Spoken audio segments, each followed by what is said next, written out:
I did not know that a single touch could change everything. The gallery opening was supposed to be safe and elegant, a celebration of my best friend's photography exhibition in the heart of Manhattan's art district. I wore a cream silk dress that brushed my knees. My hair was twisted up in a way that made me feel older than 24, more sophisticated than I actually was. I was standing near the champagne table when Marcus approached. Marcus Chinali, from the consulting firm where I worked as a junior analyst. He was harmless and friendly. He had asked me to coffee twice, and I had politely declined both times, but he was persistent in that puppy dog way that never felt threatening. "Elena," he said, smiling as he reached me. "You look beautiful tonight." "Thank you." I returned the smile, shifting slightly away, but the crowd pressed close around us. His hand landed on my waist. It was not aggressive, not even inappropriate by most standards. It was just a casual touch, fingers spreading across the silk at my hip as he leaned in to speak over the music. "I was thinking we could grab dinner after," he began. He never finished the sentence. One moment his hand was there, the next it was gone, wrenched away with such sudden force that Marcus stumbled backward, his face going white. I turned. A man stood between us now. He was tall, broad-shouldered, and wearing a black suit that probably cost more than my rent. His hand was locked around Marcus's wrist, his knuckles pale with pressure. And his face, God. His face was all sharp lines and dark eyes like black glass, with a jaw that could have been carved from marble. But it was the expression that made my breath catch. It was absolute cold fury, barely contained beneath a veneer of control. "That is the last time," the man said. His voice was low and quiet, the kind of quiet that made every word feel like a blade. Marcus's mouth opened and closed. No sound came out. The man, whoever he was, held Marcus's wrist suspended between them for another second, then released it with deliberate slowness. Marcus jerked back, cradling his arm, his eyes wide with something beyond embarrassment. It was fear. I did not," Marcus stammered. "Leave. One word. That was all it took." Marcus fled into the crowd like a man escaping a burning building. I stood frozen, my heart hammering against my ribs, staring at the stranger who just, defended me? Acted on my behalf? I did not even know him. He turned to face me fully, and the intensity in his gaze made me take an involuntary step back. "You are unhurt." His tone had shifted. It was still controlled, but softer, almost gentle. Yes, I am fine." My voice came out smaller than I wanted. "Who are you?" Something flickered across his face. It was not quite a smile. "Dante." Just the one name, as if it should mean something to me. "I did not need you to do that," I said, though my hands were shaking. "He was not. He touched you." The words hung between us, heavy with implications I could not quite grasp. "I do not understand," I whispered. Dante's jaw tightened. For a long moment, he just looked at me. He studied me, really studied me, like he was memorizing every detail of my face. Then he reached into his jacket and produced a card, holding it out between two fingers. "If anyone bothers you again, call this number." I took the card automatically. It was heavy stock with embossed lettering. It had just a phone number, no name. Why would? But when I looked up, he was already walking away. The crowd parted for him like water around stone. I stood there, champagne forgotten, staring at the card in my trembling hand, trying to understand what had just happened. The gallery blurred around me after that. I found my friend Sophia near her featured installation, a series of haunting black and white portraits. "Sophia?" I said, touching her elbow. "Who was that man? The one in the black suit?" She followed my gaze across the room, but he was gone. "Which one?" "There are like 50 men in black suits here, babe. Tall, dark hair. Looked like he could kill someone with his bare hands." Sophia laughed. "That describes half the art collectors in New York." "Why?" I shook my head, tucking the card into my clutch. "Nothing. Never mind." But it was not nothing. That night, alone in my studio apartment in Brooklyn, I pulled out the card and stared at it under my bedside lamp. The number seemed to glow against the stark white background. "If anyone bothers you again, call this number." Why had he cared? Why had he looked at Marcus like he wanted to break more than just his wrist? And why did the memory of Dante's eyes, dark, possessive, and knowing, make my skin feel too tight? I set the card on my nightstand and turned off the light. But sleep was incapacitated, because somewhere in the back of my mind, beneath the confusion and the fear, was something else. Recognition. Not of his face, for I had never seen him before tonight, but of the way he had looked at me. He looked like he already knew me, like I was already his. I pulled the blankets up to my chin and stared at the ceiling, listening to the sound of sirens wailing somewhere in the distance. That is when I noticed it. Through my fourth-floor window, parked across the street under the broken streetlight, sat a black Mercedes. The windows were tinted and the engine was off. It had not been there when I came home. I watched it for 10 minutes, then 20. It did not move. My phone buzzed on the nightstand, making me jump. It was an unknown number. My heart stopped. I grabbed the phone, my hands shaking, and opened the message. "Lock your door. Do not open it for anyone tonight." I shot up in bed, rushing to my front door. The deadbolt was locked, but I added the chain for good measure, then returned to the window. The Mercedes was still there. I should have been terrified. I should have called the police. Instead, I clutched my phone to my chest and felt something strange unfurl in my stomach. He was watching over me. This stranger, this man named Dante, who had grabbed another man's wrist with restrained violence just for touching my waist. I looked at the card again, then at the message, then at the black car keeping vigil in the darkness below. And somehow I knew with absolute certainty that my life had just split into a before and an after. Before Marcus touched me, and after Dante stopped him. I did not sleep that night. I just sat by the window watching the Mercedes, wondering who was inside, wondering why I was not more afraid. The Mercedes was gone when dawn broke over Brooklyn. I stood at my window with cold coffee in my hands, staring at the empty space where it had been. I felt strangely abandoned, which was insane. I did not know this man. I did not owe him anything. I should not want anything from him, but I did. I wanted answers. At work that morning, I noticed Marcus's desk was empty. His computer was dark. His coffee mug, the one with the stupid motivational quote, was missing from its usual spot. Marcus called in sick. Jennifer from accounting said when I asked. Apparently, he is taking a few days off. Something cold settled in my chest. I pulled out my phone in the bathroom, staring at that unknown number. My fingers hovered over the call button for 5 full minutes before I shoved the phone back in my pocket. No, I needed to forget about this. About him. About the way his hand had caught Marcus's wrist with such lethal precision.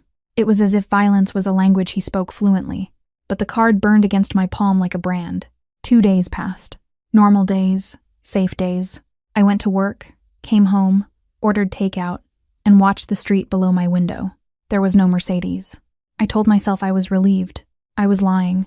On the third night, I went to dinner with Sophia at a new Italian place in Tribeca. She spent the meal talking about a photographer she had met at the gallery opening, and I pretended to listen while pushing pasta around my plate. "You are distracted," Sophia said finally, setting down her wine glass. "What is going on?" "Nothing. Just work stress." "Bullshit. You have been weird since the gallery. Did something happen?" "Yes." "No," I said instead. "I am fine." Sophia studied me with those sharp, knowing eyes that had seen through my lies since we were roommates in college. But before she could press further, the restaurant door opened, and Dante walked in. My breath caught. He wore charcoal gray tonight, the suit fitting him like armor. His dark hair was pushed back from his face, revealing those sharp cheekbones and that jaw that looked like it had never smiled. Our eyes met across the restaurant. He did not look surprised to see me. He looked satisfied. "Elena?" Sophia's voice sounded far away. "You okay? You are pale." Dante moved through the restaurant like he owned it, and maybe he did. The hostess practically bowed as he passed. The waiters stepped aside, and other diners watched with wary recognition. He stopped at our table. "Miss Moretti." His voice was exactly as I remembered. Low, controlled, and devastating. "May I speak with you?" Sophia's eyebrows shot up. "I am sorry. Who are you?" "It is okay," I said quickly, though nothing about this was okay. "I will just be a minute." I stood on shaking legs and followed him toward the back of the restaurant, acutely aware of every eye tracking our movement. He led me to a private alcove near the bar, far enough from the main dining room that our conversation would be private. "Are you following me?" I asked, trying to sound braver than I felt. "Yes." The honesty shocked me into silence. "You have been watching me," I whispered. "That was you in the car." "The text message." "Yes. Why?" Dante stepped closer, and I instinctively backed up until my spine hit the wall. He did not touch me. He kept a careful foot of distance between us, but his presence was suffocating. "Because you need protection." "From what?" His jaw tightened. "From men who think they can touch you without consequence." "Marcus?" "He barely." "It does not matter how far he went." Dante's voice dropped to something dangerous. "He touched what is mine." The words hit me like a physical blow. "I am not yours," I said, but my voice shook. "I do not even know you." "You will." It should have sounded arrogant or threatening. Instead, it sounded like a promise. "I want you to leave me alone," I said, though the words felt like lies on my tongue. Dante studied me for a long moment, his dark eyes tracking every micro-expression on my face. Then he reached into his jacket and pulled out a photograph. My hands shook as I took it. The image showed a man I did not recognize. He was middle-aged, in an expensive suit, with cold eyes. "Viktor Koslov," Dante said. "Russian bratva. 3 nights ago, he put a contract on you." The room tilted. "What? Why would? I do not understand. I am nobody. I work in corporate analysis. I do not. Your father borrowed money." Dante's voice was gentle now, almost sympathetic. "A lot of money from the wrong people. Before he died, he used your name as collateral." "No. My father died when I was 19. That was 5 years ago. I do not. The debt transferred to you. I could not breathe. The walls were closing in. The photograph slipped from my numb fingers. Dante caught it mid-fall. Then he caught me too, as my knees buckled, his hands firm on my arms. "Easy." His voice was right against my ear. "Breathe, Elena. This cannot be real," I whispered. "You are lying." "I do not lie." And somehow, impossibly, I believed him. "What do they want?" My voice cracked. "Money? I do not have it." "It is not about money anymore." Dante's hands tightened fractionally on my arms. "Koslov wants leverage. He wants to send a message. You are convenient. So what? I am just supposed to die because my father made bad choices?" "No." The word was absolute. "Final. You are supposed to let me protect you." I pulled back to look at him, and the intensity in his gaze made my heart stutter. "Why? Why do you care what happens to me?"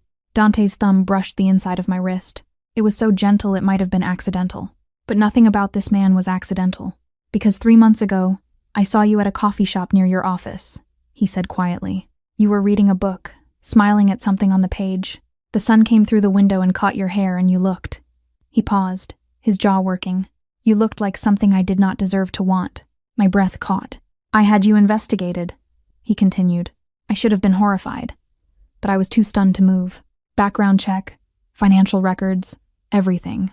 That is when I found your father's debt. I found out what Koslov was planning. You have been watching me for 3 months?" "Yes." "That is insane."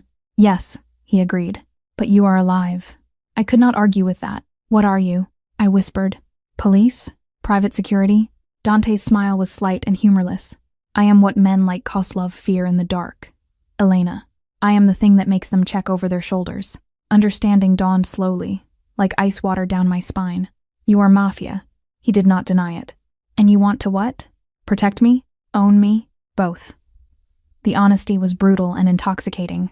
"I should run," I said. "You should." Dante's hand came up to cup my face, his thumb tracing my cheekbone with devastating gentleness. "But you will not, because you felt it too at the gallery. That recognition." "Yes," I thought. "God help me, yes. I am not a good man, Elena," he murmured. "But I am the only thing standing between you and a very ugly death. So you have a choice. Walk away now. Take your chances with Koslov. Or come with me. Let me keep you safe. And if I choose you," my voice was barely a whisper, "what does that cost me?" Dante's eyes darkened. "Everything." I did not go back to Sophia's table. Dante led me out through the kitchen. The staff parted as if he were royalty. We walked into a waiting black SUV with tinted windows and a driver who did not make eye contact. "My purse," I said weakly. "Your friend already handled it." Dante slid in beside me, his presence consuming the entire back seat. "Your friend has been informed you had a family emergency. Your purse will be delivered to your apartment tomorrow. You cannot just—" "I can." He pulled out his phone, typed something, then looked at me. "And I did, because in approximately 40 minutes, Kozlov's men will arrive at that restaurant. They will not find you." The casual way he said it, like he was discussing the weather, made my stomach drop. "How do you know?"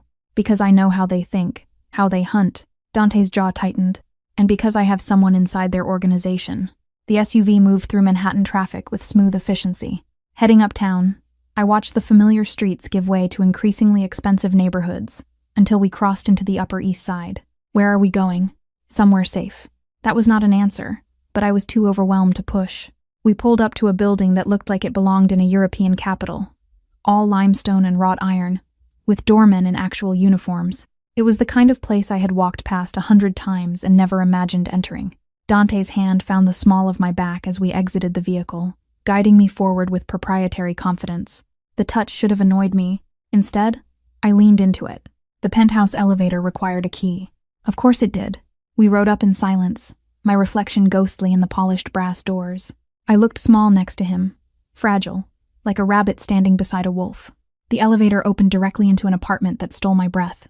Floor-to-ceiling windows overlooked Central Park, the city lights sprawling like fallen stars. Everything was clean lines in dark wood, leather and stone. It was expensive, but not ostentatious. It was the home of a man who had nothing to prove. "You live here?" I asked stupidly. "Sometimes." Dante moved to a bar cart, pouring amber liquid into 2 glasses. "I own properties throughout the city. This one is the most secure." He offered me a glass. Whiskey, by the smell. I took it, but did not drink. "I need to understand what is happening." My voice was steadier than I felt. "All of it, not just pieces." Dante nodded slowly, then gestured to the leather sofa facing those impossible windows. I sat. He remained standing, backlit by the city, looking like something carved from shadow.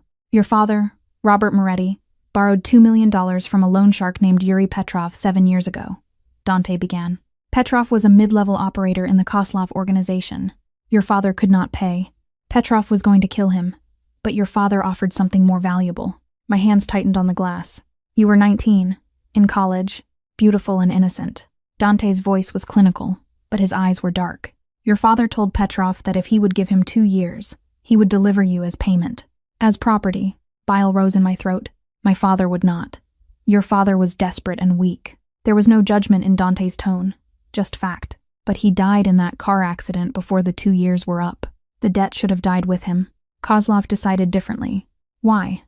If my father is dead, why come after me?" "Because Kozlov is building an empire, and empires are built on fear." Dante moved to the windows, hands in his pockets. "Letting a debt go unpaid, even from a dead man, shows weakness. He cannot afford weakness. So, he activated your father's contract. And you knew about this?" My voice was hollow. "For 3 months? Yes. Why did you not just tell me? Warn me?"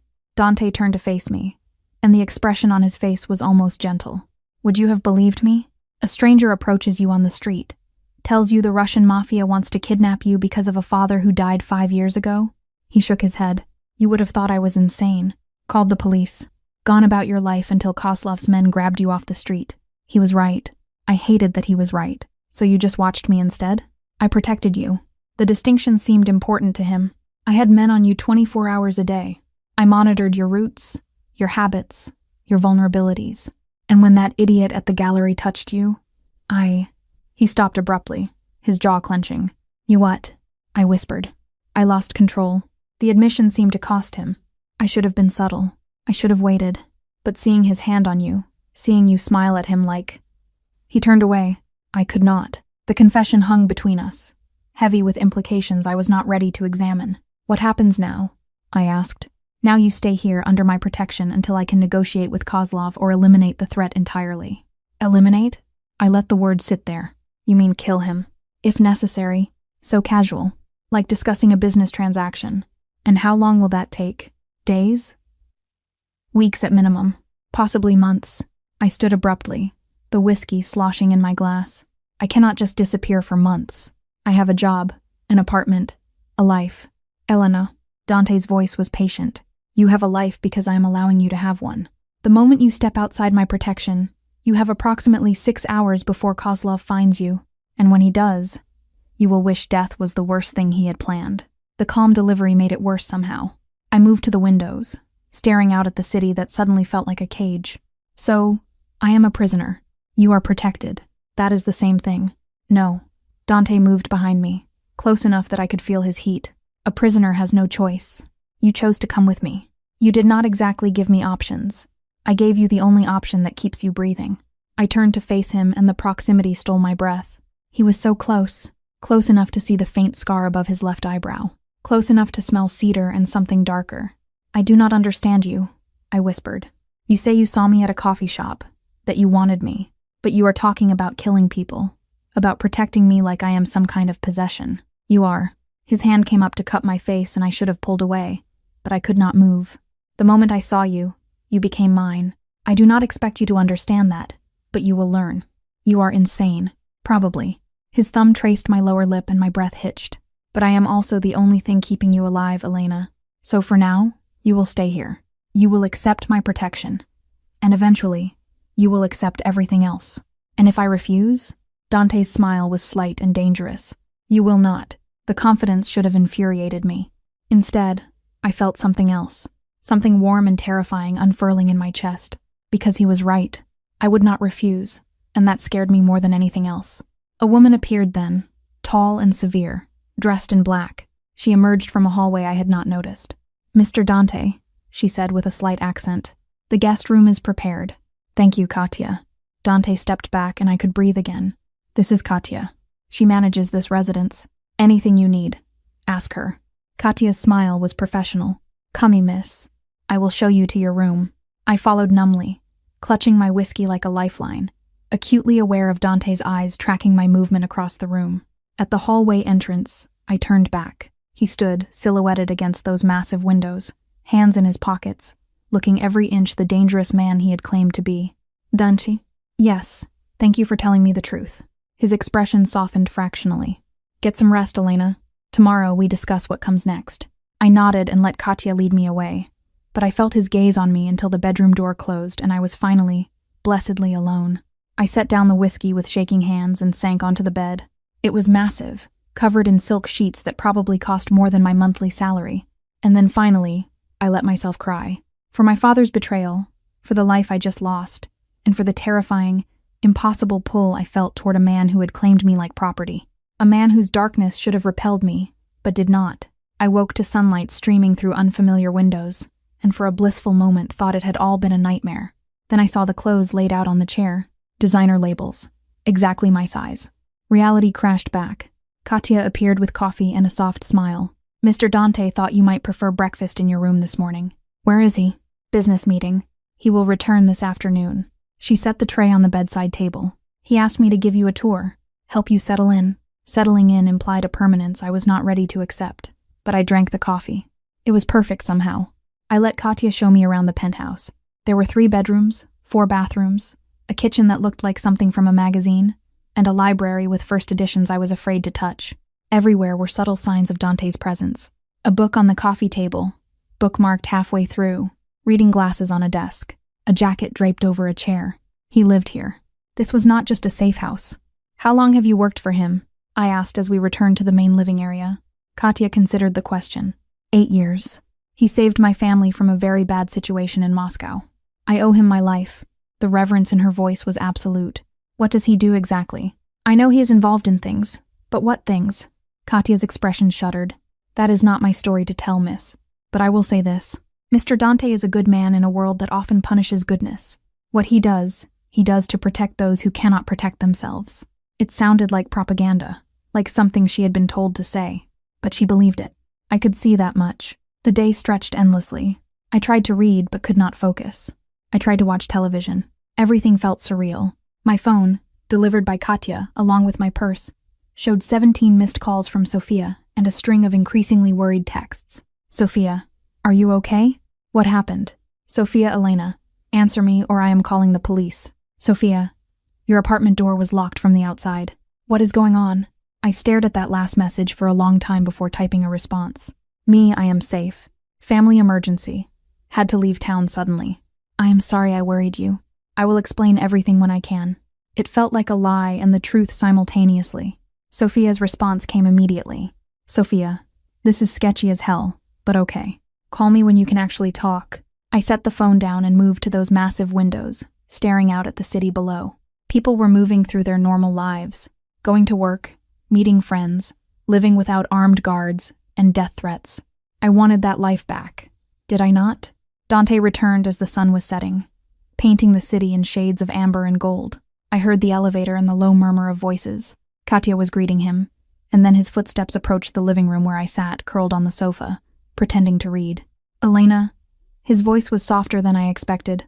How was your day? I set down the book I had not actually been reading. Trapped. Boring. Terrifying. Pick one. Dante's smile was slight as he shed his jacket, draping it over a chair. He had loosened his tie and rolled his sleeves to his elbows. The casual domesticity of it did strange things to my pulse. Katya said you asked about me? I asked what you do. She gave me a very diplomatic non-answer. Good. That is what I pay her for. He moved to the bar cart, pouring that amber whiskey. What do you want to know? Everything. Dante turned to face me, glass in hand. I run an organization. We handle problems that the law cannot or will not address. We protect people from predators like Kozlov. And yes, sometimes that protection requires violence. So, you are a vigilante. I am practical. He took a sip. The world is not black and white, Elena. Sometimes the only way to stop a monster is to become something worse. And you are worse? His eyes met mine. When I need to be. The honesty was brutal and seductive. I spoke to my contact in Kozlov's organization today. Dante continued, moving to stand by the windows. He is demanding a meeting. He wants to negotiate. My heart kicked. That is good, right? If you can negotiate. It is a trap. Dante's voice was flat. Kozlov does not negotiate. He postures, then he strikes.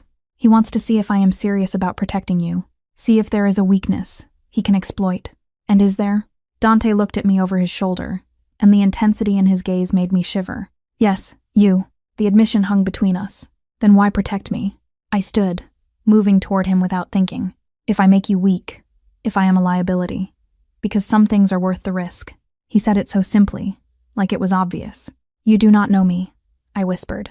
I know enough. Dante turned fully to face me. I know you volunteer at the library near your apartment every Saturday.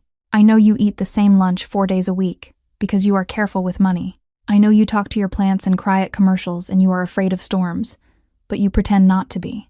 Each word hit like a revelation. An invasion. That is not knowing someone, I said, but my voice shook. That is surveillance. It is both. He stepped closer. I have watched you for 3 months, Elena. Watched you live your quiet, careful life. Watched you be kind to people who do not deserve it. Watched you smile at strangers and help old women with their groceries. And... He stopped, his jaw clenching. You are good. Genuinely good. And that is rare in my world. So, I am what? A pet? A curiosity? You are mine. There it was again. That claiming. Stop saying that. But I did not step back. I am not property. No. Dante's hand came up to cup my face, and this time I leaned into the touch. You are so much more than that. You are the first thing I have wanted for myself in 10 years. The first thing that makes me think about something other than survival and strategy and blood. His thumb traced my cheekbone and my breath caught. I scare you, he murmured. Yes, good. You should be scared.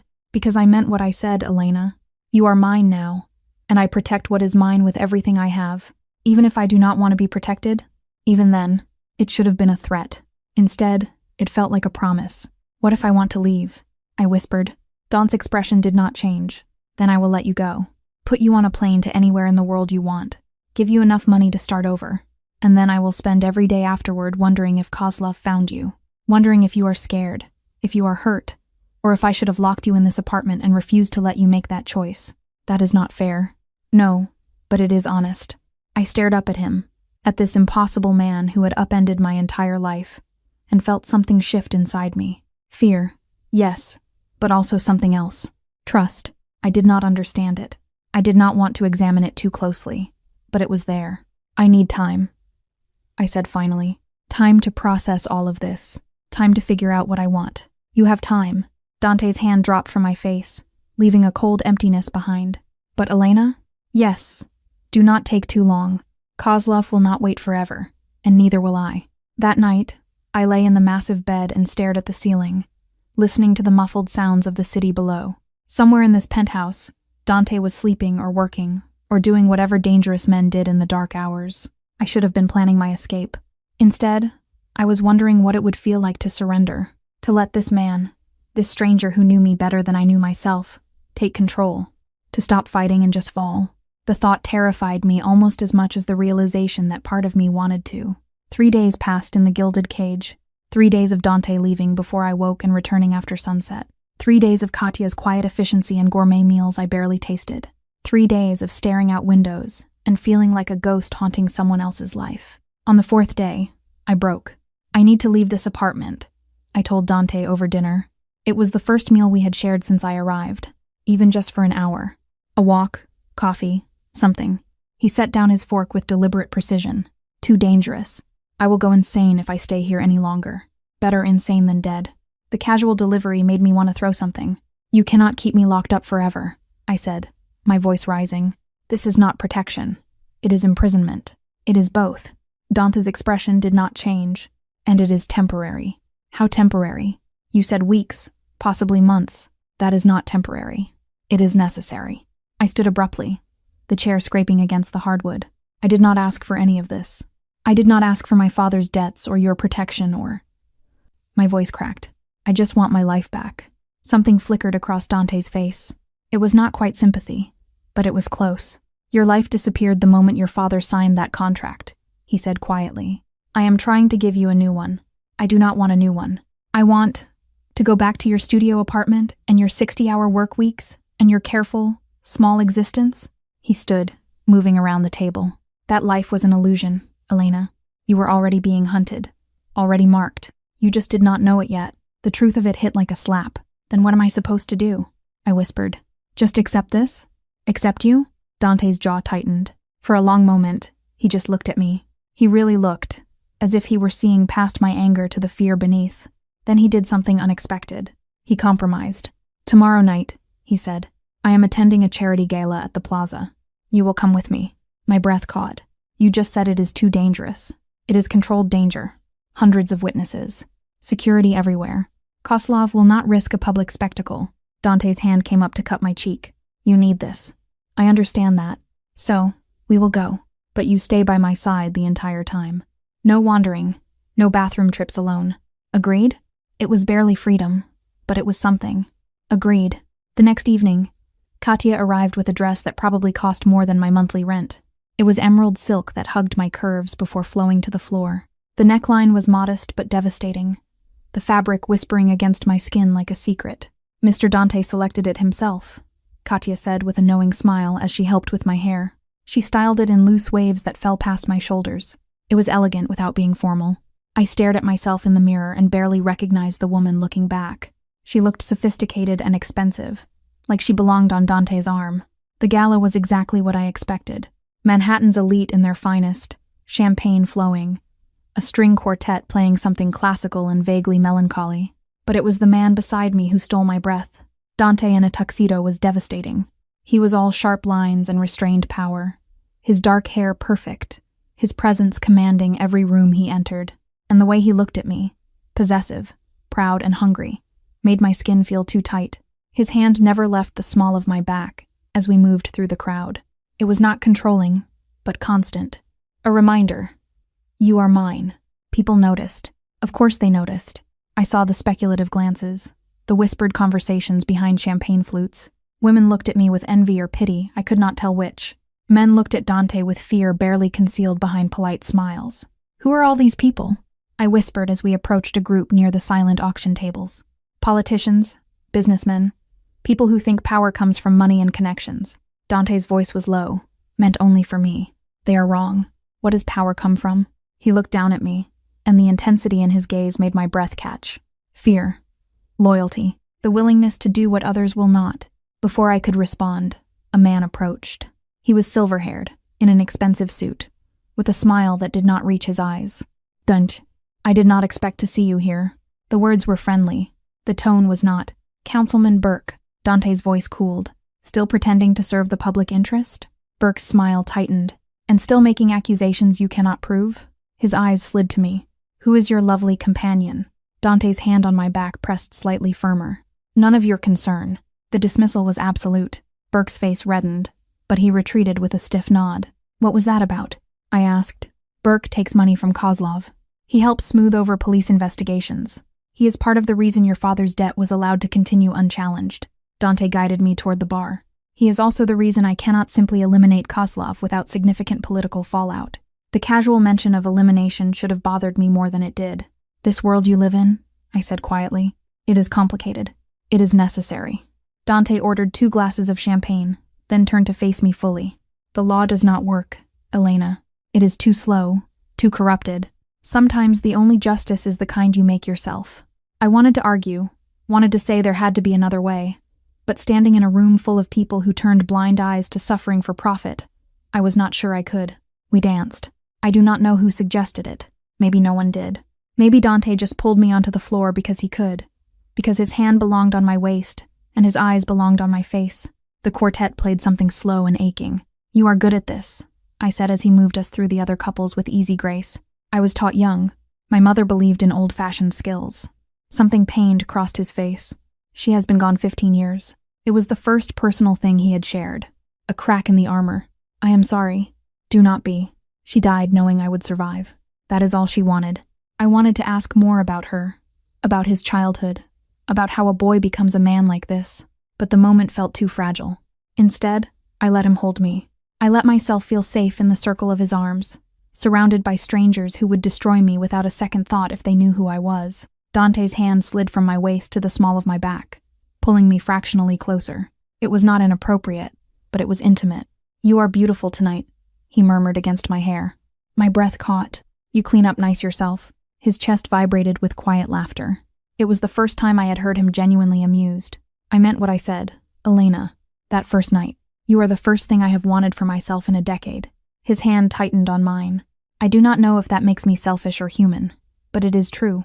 I looked up at him, at this impossible man who terrified and fascinated me in equal measure. What do you want from me? I whispered. Everything. No hesitation. But I will take what you are willing to give. The honesty was devastating. I do not know what I can give you. Then we will figure it out together. The music swelled. The world narrowed to just us, spinning slowly in the center of a room full of people who did not matter. And for the first time since that night at the gallery, I felt something other than fear. I felt possibility. We left the gala early. Dante cited business, though I suspected he just wanted me away from curious eyes. In the SUV, his hand found mine in the darkness, interlaced our fingers together. Neither of us spoke. But when we reached the penthouse and he walked me to my bedroom door, he paused. Thank you, he said quietly, for coming tonight, for trusting me. I do not trust you. But my hand was still in his. Not yet. Dante lifted our joined hands, pressing a kiss to my knuckles that felt like a brand. But you will. He released me and stepped back, and I felt the loss like cold water. Good night, Elena. Good night. I closed the door and leaned against it, my heart racing, my skin burning where his lips had touched. This was dangerous. More dangerous than Kozlov. More dangerous than contracts and debts and death threats. Because I was starting to want this. Want him. And that terrified me more than anything else. I woke to shouting. Male voices, harsh and urgent, coming from somewhere in the penthouse. I grabbed the robe Katya had left and stumbled into the hallway, my heart hammering. The argument was happening in Dante's study. The door was half open, light spilling out. You cannot keep her here indefinitely. A man's voice I did not recognize shouted. Kozlov is getting impatient. He is threatening to go public with the debt, ruin her reputation, make her unhireable. Let him try. Dante's voice was ice. I will bury him before the story goes live. You are not thinking clearly. She has made you vulnerable. I know exactly what she has made me. I should have walked away. Should have given them privacy. Instead, I pushed the door open. 3 men stood in the study. Dante was behind his desk, and there were 2 others I had never seen. One was young, maybe 30, with sharp eyes and expensive clothes. The other was older, graying, with the build of someone who had survived violence. All 3 turned to look at me. Elena. Dante's expression softened fractionally. You should not be up. I heard shouting. I pulled the robe tighter. What is happening? The younger man exchanged a look with Dante. We were just discussing strategy. About me. Not a question. Dante's jaw tightened, but he did not deny it. These are my associates, he said instead. Marco. The younger man nodded. And Vincent. They help manage various operations. We are trying to convince your boyfriend that hiding you forever is not a viable long-term strategy, Marco said bluntly, earning a sharp look from Dante. He is not my boyfriend. The words felt like lies. Then what is he? Vincent asked, not unkindly. I looked at Dante. He looked back, his expression unreadable. I do not know, I admitted. Marco Sihil. Look, Miss Moretti, we are trying to protect you, but Kozlov is escalating. Yesterday, he sent a message to Dante. A photograph of you at the gala. Close-up. Professional quality. Which means he had someone inside that room. Someone close enough to get that shot. My blood went cold. Kozlov is testing boundaries, Vincent added, seeing how far he can push before Dante snaps. And when Dante does snap, because he will, it will start a war neither organization can afford. So, what is the alternative? My voice was smaller than I wanted. I just give myself up? Let Kozlov have me? No. Dante's voice cut through the room like a blade. That is not an option. Then what is? Marco challenged. Because right now you are playing defense, and defense does not win wars. Dante moved around the desk, coming to stand beside me. His presence was solid and grounding. The alternative, he said quietly, is we change the narrative. We make Koslov's debt irrelevant. How? Vincent asked. Dante looked at me, and something passed across his face. Calculation mixed with something deeper. Something almost vulnerable. We get married. The room went silent. Excuse me? My voice cracked. If you are my wife, you are under my protection legally and internationally. Any move against you is a move against my entire organization. Koslov would have to go through channels and negotiations. It buys us time and leverage. Marco whistled low. That is actually not a terrible idea. That is insane, I countered. We barely know each other. We know enough. Dante's hand found mine. It would be temporary. A legal arrangement. Paperwork and witnesses. Nothing more. Marriage is never nothing more. In my world, it is. His thumb traced my knuckles. But it would keep you alive. It would give me the legal right to move against Koslov without political fallout. It would solve both our problems. Vincent was nodding slowly. Koslov is traditional. Old school bratva. He respects marriage. He would not cross that line easily. This is crazy, I whispered. But I did not pull my hand away. Crazy is letting you die because I cannot think of a better solution. Dante's voice was rough. Crazy is watching Koslov corner you slowly while I sit here powerless. This is strategy. And what happens after? I asked. After Koslov is dealt with, we dissolve the marriage. You get your life back. I get my peace of mind knowing you are safe. It should have sounded clinical and transactional. Instead, it sounded like heartbreak. Marco cleared his throat. I will make some calls.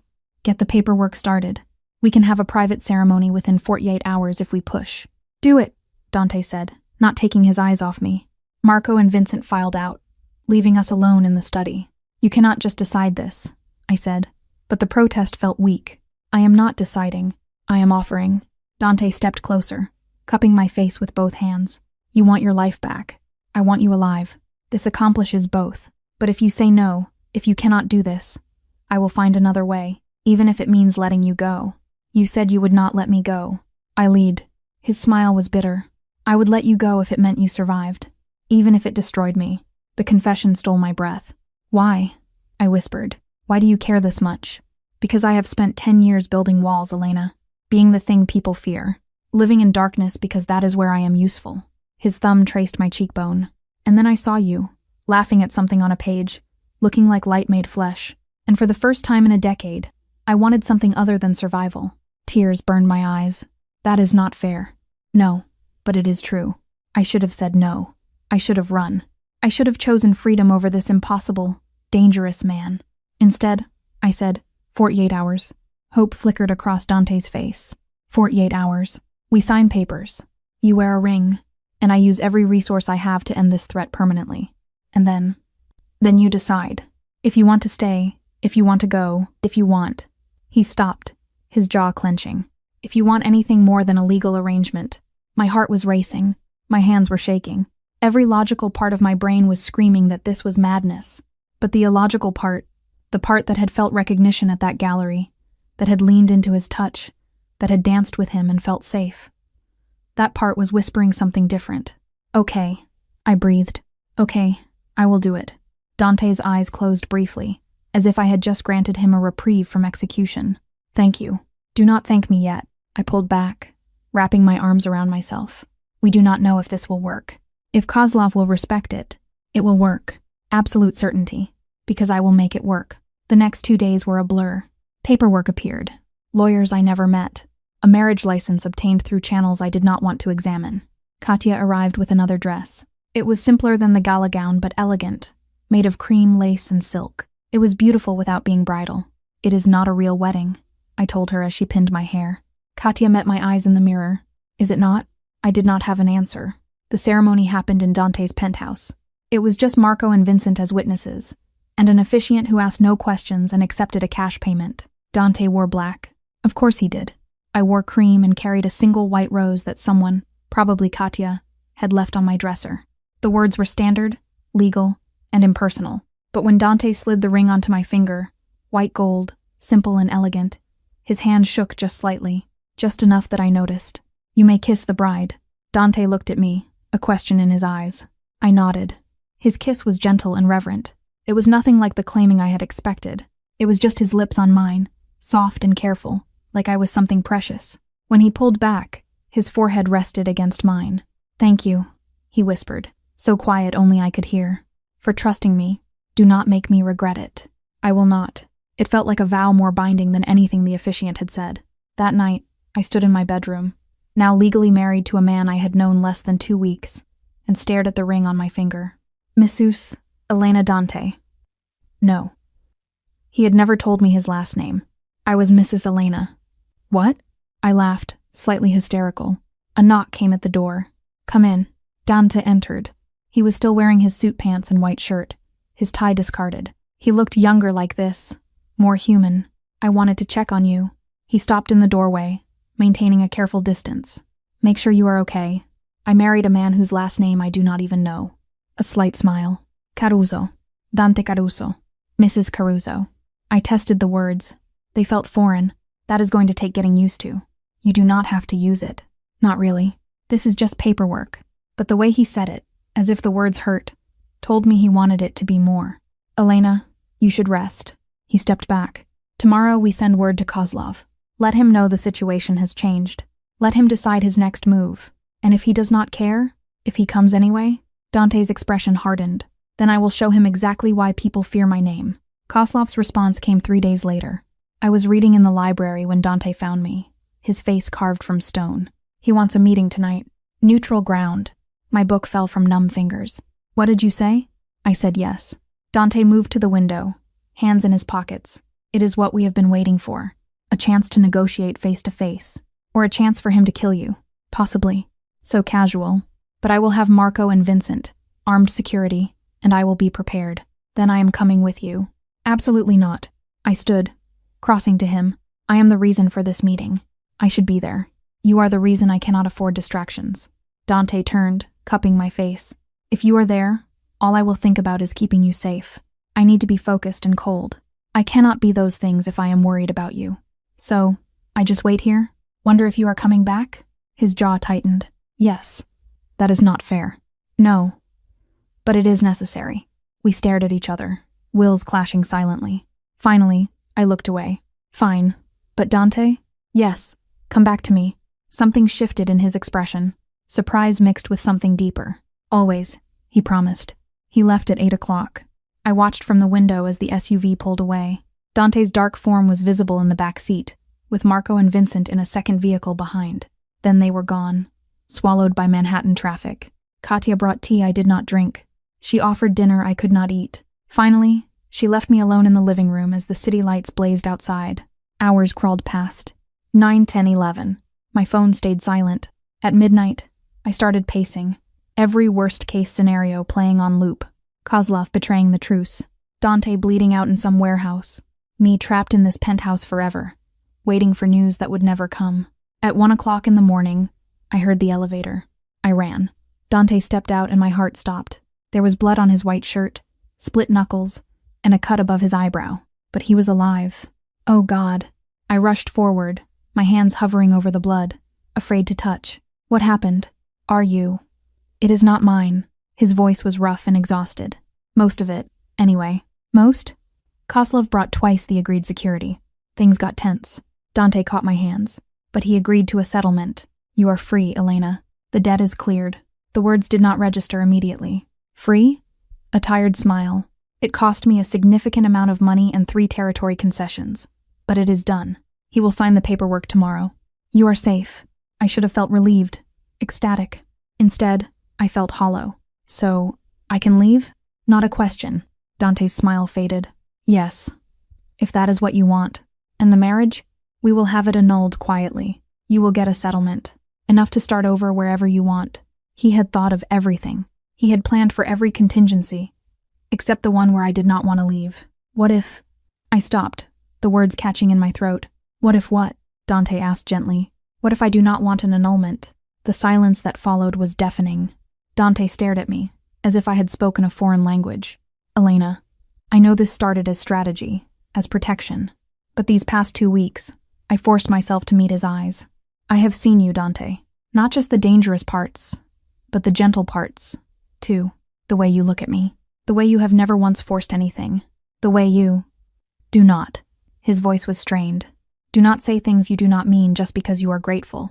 I am not grateful. I am terrified. The confession burst out. I am terrified because I came here expecting a monster and found a man. A man who makes me feel safe and seen and wanted in a way I have never. Dante's mouth was on mine before I could finish. It was not gentle like our wedding kiss.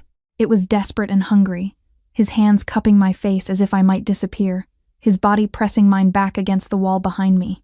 I gasped against his lips, and he took the opportunity to deepen the kiss, his tongue sliding against mine in a way that made my knees weak. This was claiming, this was possession, this was everything I had feared and wanted in equal measure. When he finally pulled back, we were both breathing hard. I tried, Dante said roughly, his forehead pressed to mine. Tried to keep distance, tried to make this just business. But Elena, every day you have been here has been torture. Watching you, wanting you, knowing I had no right. You have a right. My hands fisted in his shirt. I am your wife on paper. Does it feel like paper to you? His eyes darkened. No. Then stop treating me like I am made of glass. I pulled him closer, bolder than I had ever been. I am here. I am choosing this. I am choosing you. You do not know what you are choosing. Then show me. For a long moment, Dante just looked at me, searching for doubt, for hesitation. I gave him none. Are you sure? His voice was barely above a whisper. I answered by kissing him. This time, I was the one who pressed forward, who opened my mouth beneath his, who let my hands slide up his chest to wrap around his neck. Dante made a sound low in his throat, something between a groan and a prayer, and lifted me. I wrapped my legs around his waist instinctively as he carried me down the hallway, not to my bedroom, to his. The room was dark and masculine. A massive bed dominated the space, and floor-to-ceiling windows overlooked the city. Dante set me down gently at the edge of the bed, then stepped back. If you want to stop, I do not. But my hands were shaking as I reached for the buttons of my shirt. He caught my hands. Let me. His fingers were steady as he undid each button with devastating slowness. It was reverent, like unwrapping something sacred. When the shirt fell away, he traced the edge of my bra strap with one finger, his eyes locked on mine. Beautiful, he murmured. I knew you would be. I kissed him to stop the words, suddenly shy despite my boldness moments before. Dante smiled against my mouth. Nervous? Yes. Good. So am I. That surprised me. You think I do this often? Bring women to my bedroom? Let them see the parts of me I keep hidden? He cupped my face. You are the first, Elena. The only one I have wanted this with in longer than I can remember. The confession made me brave. I reached for his shirt, undoing buttons with clumsy fingers. He let me. He stood still as I pushed the fabric off his shoulders and revealed the body beneath. There were scars. So many scars. Pale lines crisscrossed his chest and his abdomen. Evidence of violence survived. I traced one with my fingertip. Does it hurt? Not anymore. He caught my hand, pressing it flat over his heart. This hurts more. This wanting you. This knowing I could lose you the moment you realize who I really am. I know who you are. You know what I have shown you. Then show me more. Dante's eyes closed briefly, as if I had just given him permission for something he had been craving. When he opened them again, the control was gone. He lowered me back onto the bed, covering my body with his own. He was careful to keep his weight off me, yet stayed close. I could feel the heat of his skin through the thin fabric of my bra. Tell me if you want to stop, he said against my throat. I will not. His mouth traced the line of my neck, my collarbone, and the swell of my breast above the lace. Each touch was reverent and restrained, as if he were memorizing me. Dante. My voice came out breathy and needy. I know. His hand slid down my side, tracing my waist and my hip. I know, Elena, but I am not rushing this. I have waited too long to not savor every moment. He unclasped my bra with practiced ease, drawing it away slowly. Then he just looked at me. Perfect, he breathed. I wanted to cover myself, wanted to hide from the intensity of his gaze. But the way he looked at me, as if I were something precious, something his, made me brave instead. I reached for him, pulling him down into another kiss as his hand cupped my breast, his thumb brushing over the peak in a way that made me gasp. Sensitive, he noted with satisfaction. I could not form words. I could only arch into his touch, my body speaking a language my mind could not articulate. Dante's mouth replaced his hand, and I cried out at the sensation. It was hot and wet and perfect. That is it, he murmured against my skin. Let me hear you, Elena. Let me know what you like. What I liked was everything. His mouth, his hands, the weight of him against me, and the way he touched me as if I were something to be worshipped. When his hand slid beneath the waistband of my pants, I tensed. He froze immediately. Too much? No, just. I swallowed hard. I have not. I mean, I have, but not. Understanding dawned in his eyes. Not in a long time? I nodded, embarrassed. Then we will go slow. He kissed me softly. And you will tell me if anything does not feel right. Promise me. I promise. His hand continued its journey, sliding beneath the fabric until he found heat and wetness and me, trembling beneath his touch. God, Elena. His voice was strained. You are. I kissed him before he could finish, too overwhelmed to hear whatever devastating thing he was about to say. His fingers moved in slow circles, building pressure and heat until I was gasping against his mouth, my hips moving instinctively. That is it, he encouraged. Take what you need. The permission shattered something inside me. I came apart in his arms, crying out his name, clutching his shoulders as waves of pleasure crashed over me. When I came back to myself, Dante was watching me with an expression so tender it made my chest ache. Beautiful, he whispered, pressing a kiss to my forehead. You are so beautiful, when you let go. I wanted to say something. I wanted to tell him this meant something, that he meant something, but exhaustion pulled at me, and before I could form the words, I was drifting. The last thing I felt was Dante pulling the blankets over me, his body curving around mine like a shield. The last thing I heard was his voice, barely a whisper. I love you, Elena. God help me. I love you. I woke to an empty bed and the sound of shouting. For one disoriented moment, I thought it was a dream. Then reality crashed back. Last night, Dante's touch. His whispered confession. He thought I had not heard. The shouting got louder. I grabbed Dante's shirt from the floor, pulling it on as I stumbled into the hallway, my heart hammering. Voices were coming from the living room, angry and urgent. I should have known he would betray the agreement. Not now, Marco. She needs to know. I rounded the corner to find Dante, Marco, and Vincent in a tense formation near the windows.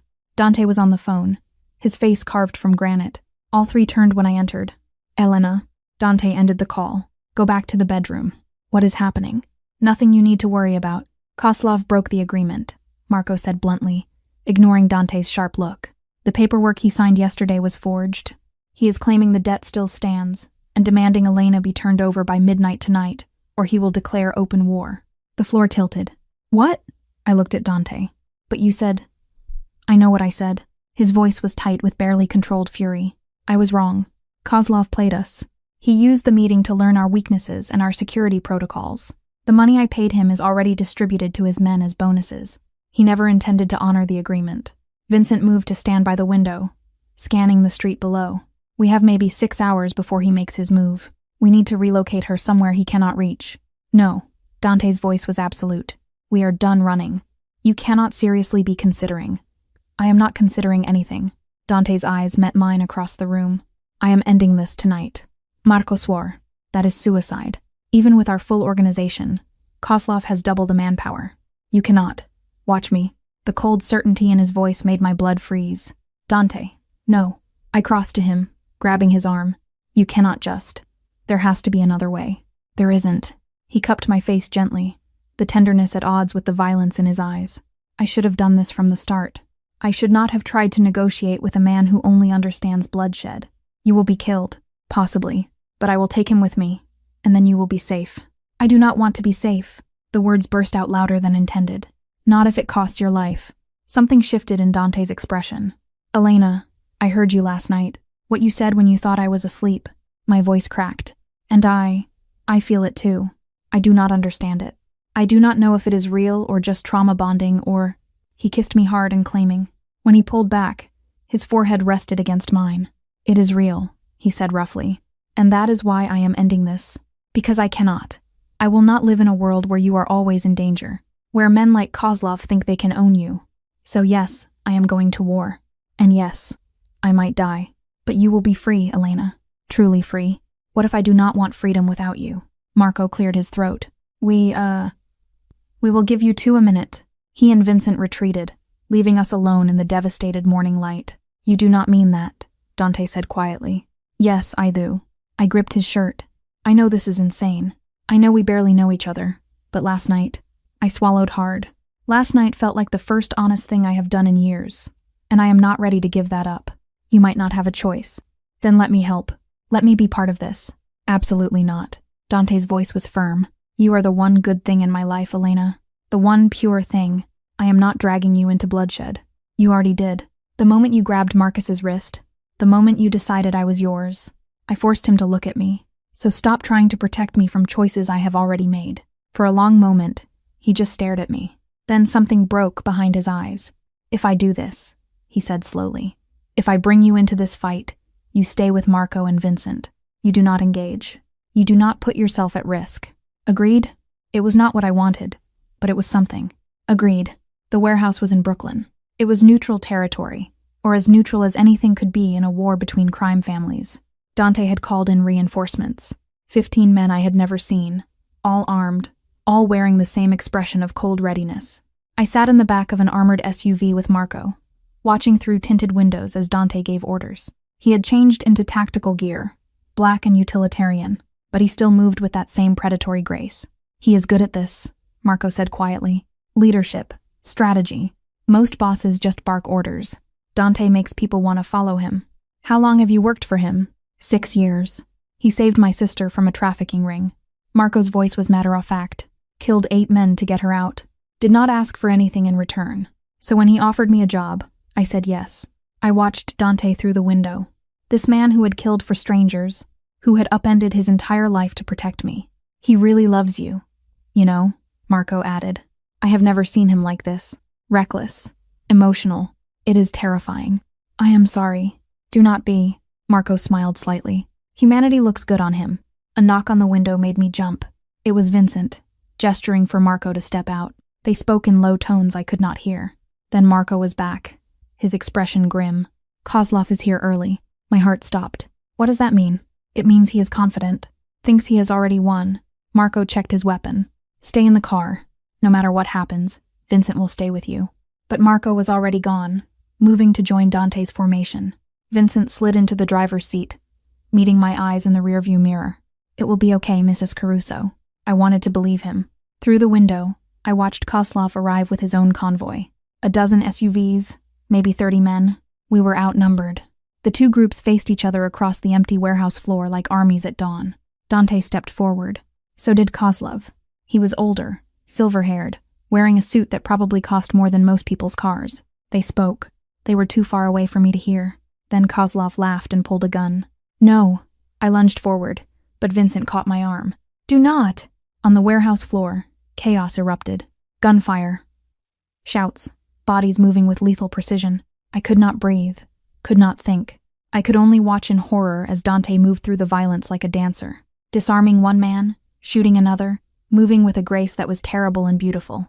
But there were so many of them. A man got past Dante's guard, a knife flashing. I screamed. Dante turned, but too slow. Marco appeared from nowhere, taking the knife meant for Dante's back. He went down hard. No! Dante's roar of fury was audible even through the car windows. What happened next was brutal. Dante became something else. Something beyond human. He moved through Kozlov's men like an avenging angel. Each movement was precise, lethal, and unstoppable. I watched, my hands pressed to the window, unable to look away. When the dust settled, and the gunpowder haze was hanging in the air, Kozlov was on his knees. Dante stood over him, a gun pressed to the Russian's temple. They spoke briefly, a final exchange. Then Dante pulled the trigger. The ride back was silent. Marco was alive, barely. Medics were handling him at a private facility Dante owned. The wound was serious but survivable.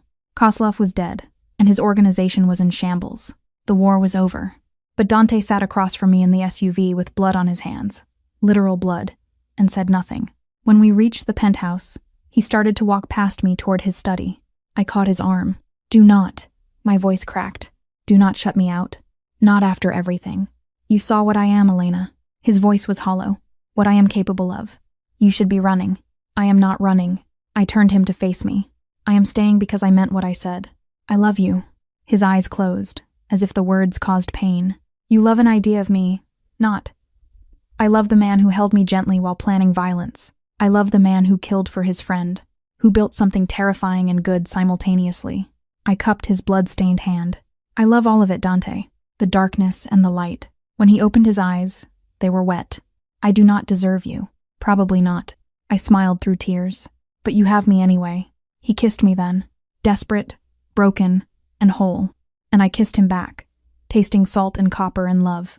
3 weeks after Kozlov's death, I stood in the penthouse bedroom, our bedroom, now packing a suitcase. Not to leave, but to go home, or what used to be home. Dante leaned against the doorframe, watching with an expression I could not quite read. You do not have to do this, he said quietly. I do. I folded another shirt. I have been gone almost 2 months. My landlord thinks I am dead. My boss has probably filled my position. I need to close that chapter properly. I could have someone handle it. I know, but I need to do it myself. He nodded slowly. I will come with you. You do not have to, Dante.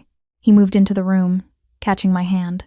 I let you out of my sight for 3 hours last week to have coffee with Sophia, and I nearly had a panic attack. You think I am letting you go back to Brooklyn alone?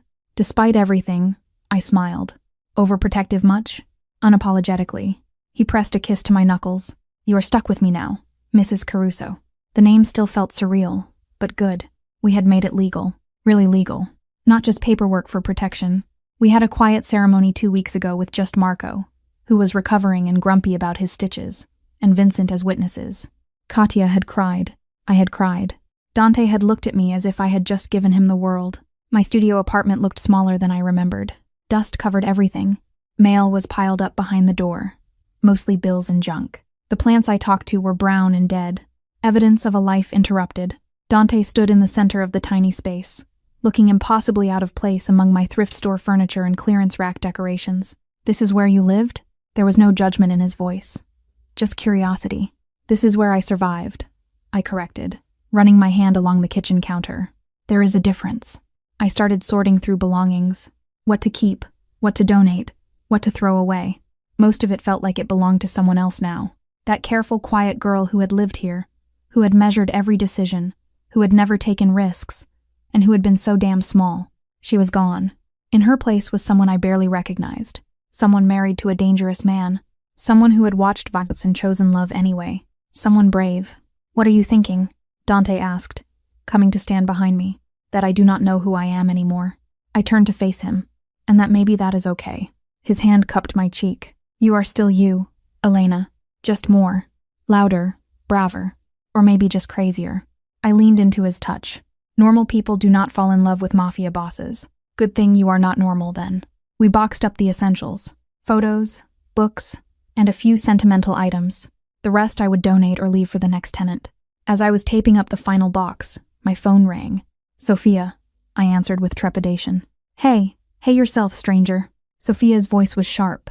You have 30 seconds to explain why you have been dodging my calls for a month, or I am showing up at whatever address you are hiding at with wine and a crowbar. It is complicated. It is always complicated with you lately. Ever since that gallery opening. Ever since that guy. She paused. That is what this is about, isn't it? The man who grabbed Marcus's wrist. You are with him. No point in denying it. Yes. Elena. What the hell? I did some research after he disappeared. Dante Caruso. He is. I know what he is. And you are still. I married him. Silence. Long and loaded. You what? I see hid. Can we do this in person? I promise I will explain everything. Just trust me, please. Another pause. Fine. But this explanation better be good, and include details about what he is like in. Sophia. She laughed. Fine. But seriously, babe, you okay? I looked at Dante, who was pretending not to listen, while very obviously listening. Yeah, I said softly. I am actually really okay. Then I am happy for you. Terrified, but happy. Dinner next week? Definitely. I hung up to find Dante smiling slightly. She sounds protective. She is. You will like her. I pocketed my phone. And she will probably threaten to kill you if you hurt me. Good. You should have people willing to kill for you. Only Dante would say something like that and mean it as a compliment. We left the apartment at sunset. The boxes were loaded into the SUV. Vincent drove. It was always Vincent, our silent guardian, while Dante and I sat in the back. Regrets? Dante asked as we crossed back into Manhattan. I thought about it. Really thought? No, I said finally. My life before was safe and predictable, but it was not living. Not really. And now? Now I am terrified most days. Never sure what is coming next. Married to a man with enemies and blood on his hands. I interlaced my fingers through his. But I have never felt more alive. Dante lifted our joined hands, pressing a kiss to my knuckles. I do not know what I did to deserve you, he murmured.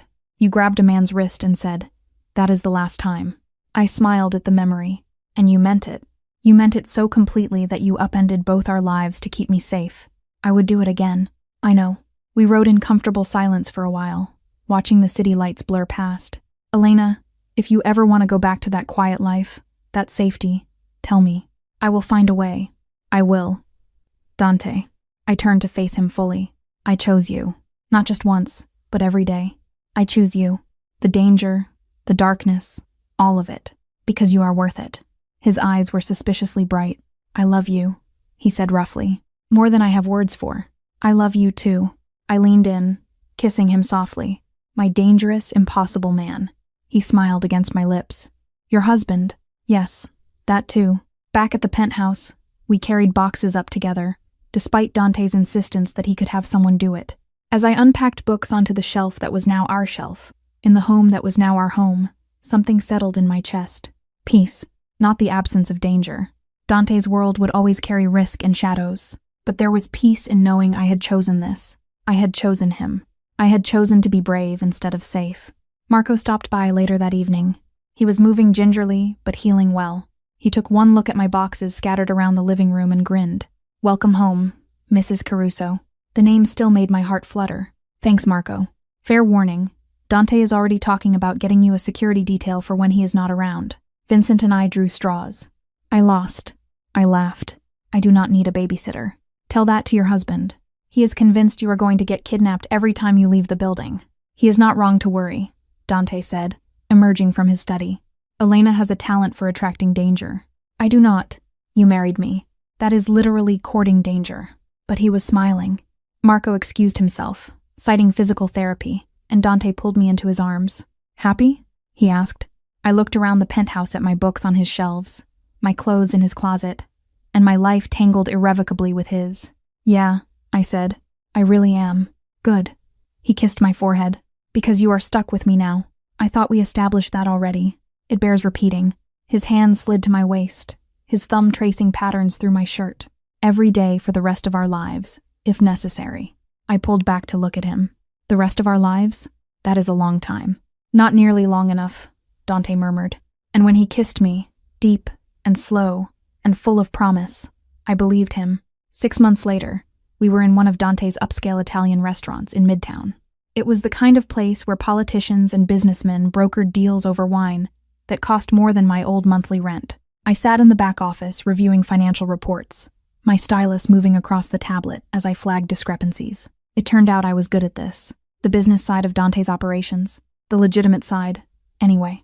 The restaurants, the real estate holdings, and the import company that was actually just an import company. I had quit my corporate job 3 months ago. Dante had offered me a position managing his legitimate businesses, and I had accepted, partially because I was good at it, partially because working together meant more time together, and partially because sitting at home under protective surveillance had been slowly driving me insane. A knock came at the door. Marco stuck his head in. Delivery for you. I looked up, confused. I did not order anything. Not that kind of delivery. He pushed the door open wider, and Sophia burst in. Surprise. I stood, laughing as she pulled me into a hug. What are you doing here? What? I cannot visit my best friend at her fancy new office. Sophia pulled back, looking around. Damn, Elena, you have upgraded. It is just a workspace, with Italian marble and art I cannot afford to look at. She grinned. I am happy for you. Terrified still, but happy. We had dinner several times over the past months. I had explained everything within reason, and Sophia had grudgingly accepted that, yes, I had married a dangerous man, and yes, I was actually happy. Where is the scary husband? She asked. Meeting. He will be back in an hour. I gestured to the leather sofa. Coffee? As I poured, Sophia studied me with those sharp artist's eyes. You look different, she said finally. Different how? Confident. Settled. She accepted the cup. Like you finally figured out who you are supposed to be. Or just who I want to be. I sat beside her. There is a difference.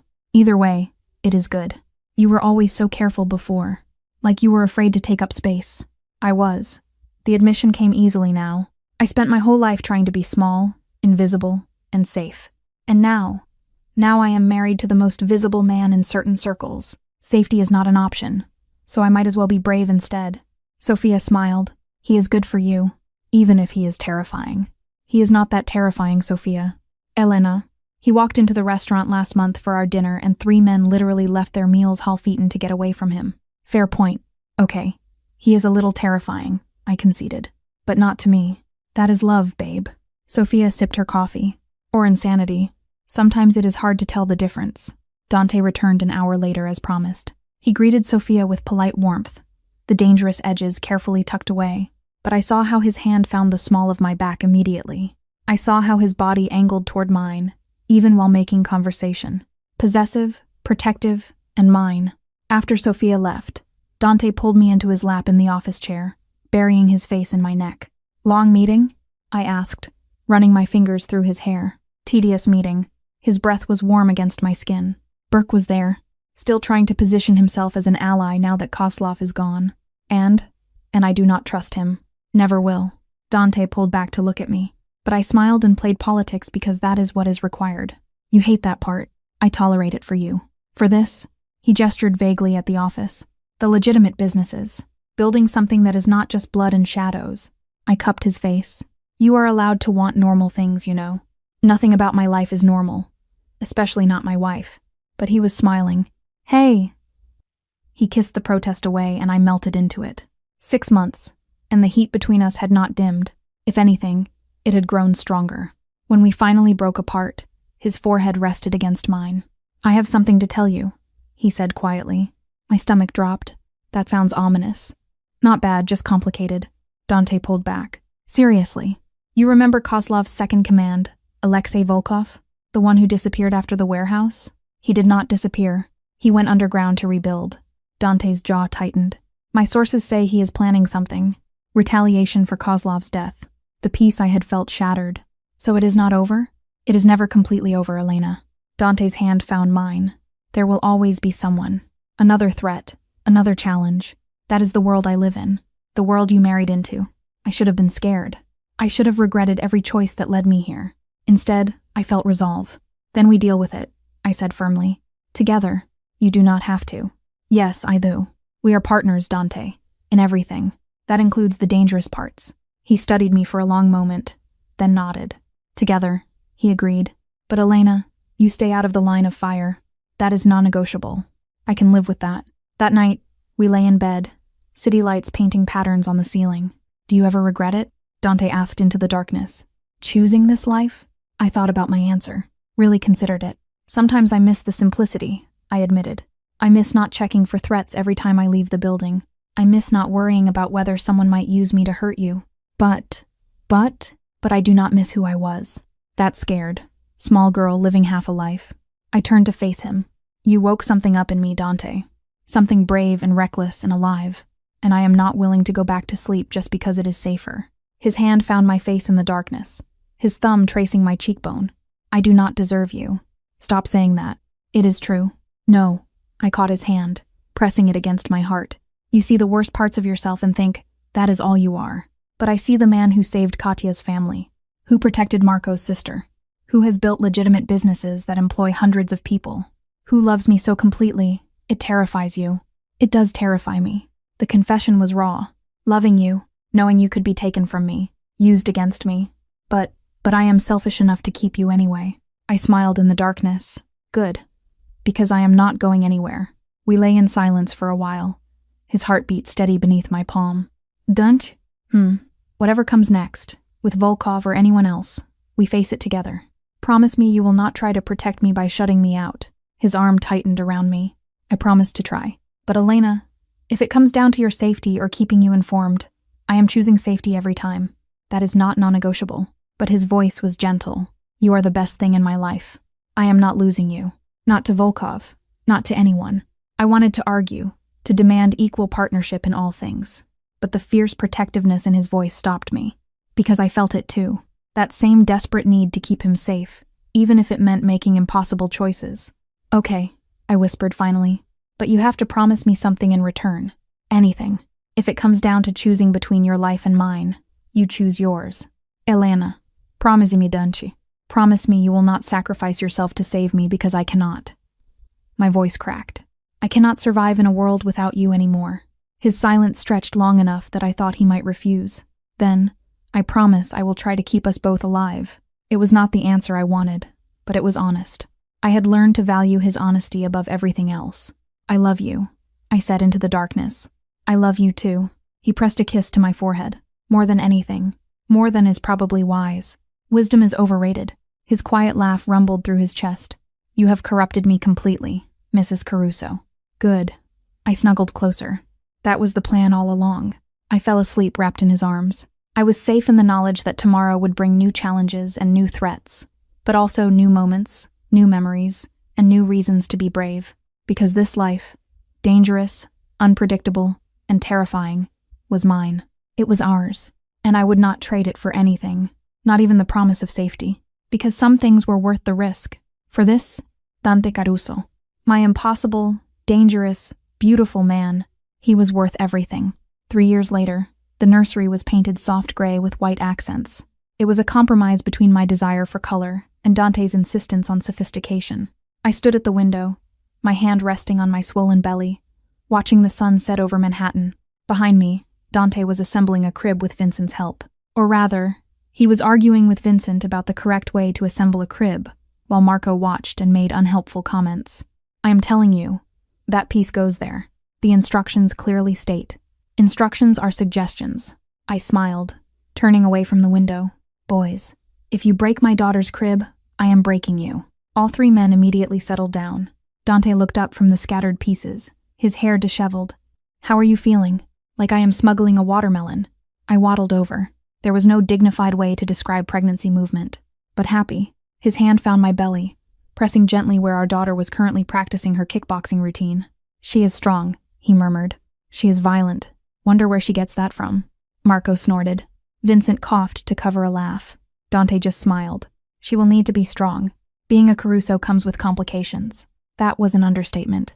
Volkov had been dealt with 2 years ago. Quietly, efficiently, and permanently. But there were always others. There were always new threats emerging from the shadows. We had learned to live with it. The security, the careful protocols, and the knowledge that danger was never truly gone. But we had also learned to live beyond it. To build a life that was not defined by fear. The restaurants had expanded. My role in the legitimate businesses had grown. We had bought a house upstate for weekends away from the city. We had built something real, something worth protecting. I worry sometimes, I admitted quietly, about bringing her into this world. Into your world. Our world, Dante corrected gently. And she will be protected. Loved. Taught to be strong and brave and dangerous if necessary. His hand stayed on my belly, but also kind. Because her mother is the best person I know, and she will teach her that strength is not just about violence. Tears pricked my eyes. Damn pregnancy hormones. You are going to be such a good father. I am going to try. He kissed me softly. With your help. Marco and Vincent had quietly excused themselves at some point, leaving us alone in the nursery. Dante pulled me carefully into his arms. Careful because I was approximately the size of a small planet, and held me while the sun set outside. Thank you, he murmured. For what? For choosing me. For staying. For giving me a life I never imagined I could have. I pulled back to look at him. You saved me first. That night at the gallery. Every day since. We saved each other, he said simply. And standing there in the nursery we built together. In the home we had made. Waiting for the daughter we had created. I knew it was true. This life was dangerous and complicated. It was far from the fairy tale most people dreamed of. But it was ours. And I would not change a single moment. Not the fear, not the blood, and not the impossible, reckless choice I had made that night to follow a stranger into the darkness, because that stranger had become my husband, my partner, and my home. And together, we had learned that love was not always safe. Sometimes it was terrifying and violent and born from trauma, but it was real.